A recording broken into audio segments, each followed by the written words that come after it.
It's been a long period of time that we've been down here in Tampa, but a very productive one. We finish on a good note.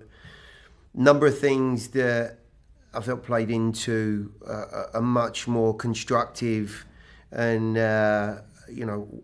well-mannered game, if you like. There were a lot better pictures for us to see.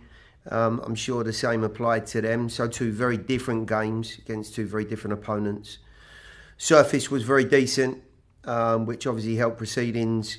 But all in all, a really good run out again for the majority of guys for 45 minutes. The two outings that we've had thus far, you can see slowly but surely some of those individuals just moving through the gears a little bit more and showing a little bit more of that natural look, not only to their own play, but obviously to the team. So really pleased and delighted, of course, for young Sipic to get 45 minutes with a strong first half group. We are going to transition to questions from the group.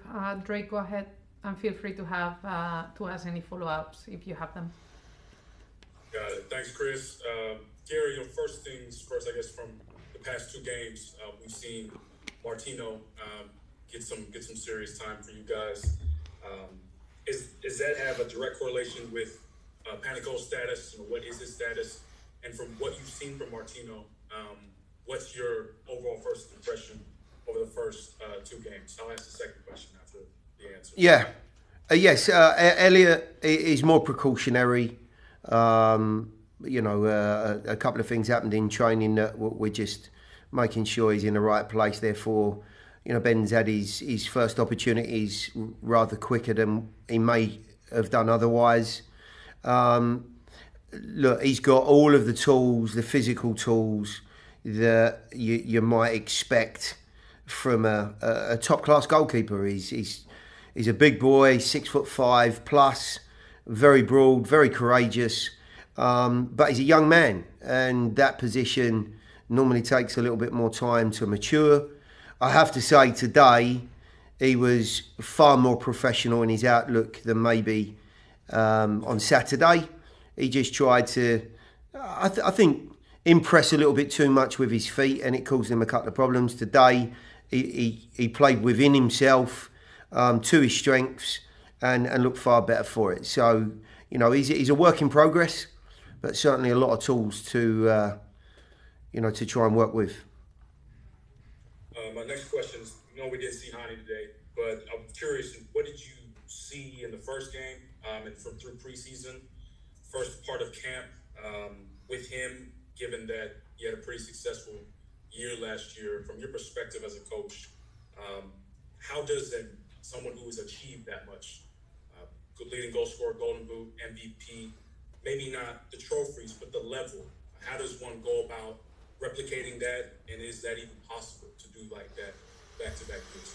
Well, yeah, the straight answer is yes, of course it is. And he's had back-to-back years now with 20-plus goals and double-digit assists. So, he's more than capable of doing that. The off-season has been slightly different for Hani than usual. He's a very conscientious lad, and he goes back to Germany for the last couple of weeks of the off-season and normally gets a lot of good work in, I think, with, a fitness coach that he's known from, previous times back in Germany. He wasn't able to do that this year. There was a lot going on. He had one or two issues physically that he had to deal with. So it might just take a little bit longer for him to get back to that sharpness that we've known and love, and he's so productive. But today was more a case of allowing him to get a bit more core physical work done without the competition and the pressure of opponents. But he's in a good place, and I've no doubt he'll be sharp and ready for the opening game. Chris, good for another one? Go ahead. You talked about Steppers getting 45 minutes, Coach. Obviously, had a lot of folks hearing about the praise that you had at the end of the first game. What's his runway? What are you expecting from him in camp? Is there an expectation ahead, or you just wanting to see where he goes and how he progresses throughout? Well, I mean, it makes absolute sense that if you can get some sort of pathway for these young academy players going, the connection with the academy through to the now new Huntsville group and those stepping stones into the first team, you're looking at a very natural development picture.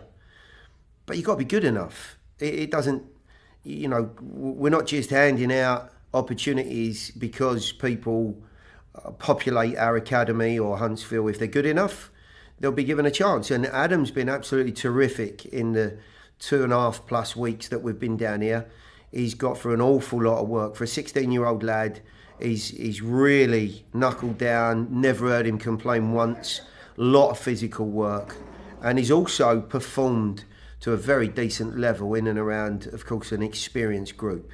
So I thought it'd be a really nice opportunity against a talented and thoughtful U20 group. Challenges against young MLS players, and his first opportunity to compete at that level. I thought he did a very decent job. Was he able to express himself? No. But what he has been able to show is that he's got a really bright and promising future in front of him. And there's no doubt that he has the sort of appetite and energy to keep improving. But this is the first year with Huntsville being an option, being an opportunity. Is that the likely, landing point for him this year, or do you think he still has some time to go as far as development in the youth academy first? Well, I would think the next steps will be him seeing some appearances in that Huntsville group. And then a lot of it is down to the individual. If he's impactful and he's showing immediate progress, then you would expect him, maybe to get a number of appearances under his belt. But I think that stepping stone is an important one for him, however long it lasts. Will he still play in the academy games? I've no doubt that there'll be opportunities to do that. But I think Adam's pathway now is through that Huntsville group. And of course, we'll be keeping a very close eye on him and hoping that, he can keep that trajectory going. And at the right time, we can bleed him into a game again and cut his teeth at the next level.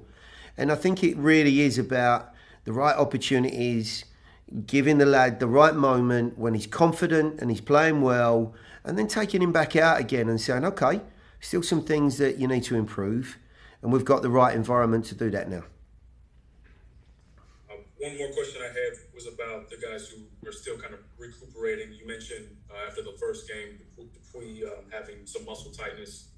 What's his status? And then, of course, Shaq as well, trying to come back to his normal fitness. What's the status on Shaq? Yeah, Shaq, as I said, Shaq came into camp a little bit later because of his World Cup exploits. So he's a tad behind some of the other guys. He's got through some good core physical work that puts him in a decent place, but I just don't want to push Shaq too quickly. He's a very explosive character, and I think he just needed a little bit longer, and we may well start to see Shaq in the group when we get back home. We have the Louisville game, and then of course we have 4 competitive games when we come back down here again. Nick might be slightly longer than expected. Some soreness in and around the sort of calf areas, and maybe because of some issues he had in the off-season, some stuff that was lingering from last year.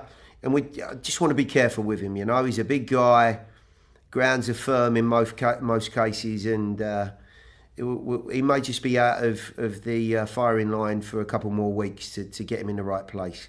But I think other than that, Randall picked up a little bit of a problem against New York that we're assessing and seeing what the damage is. But hopefully, again, a couple of weeks and he'll be back up and running. And a couple of other guys that, are just feeling the effects of a tough first 2.5 weeks.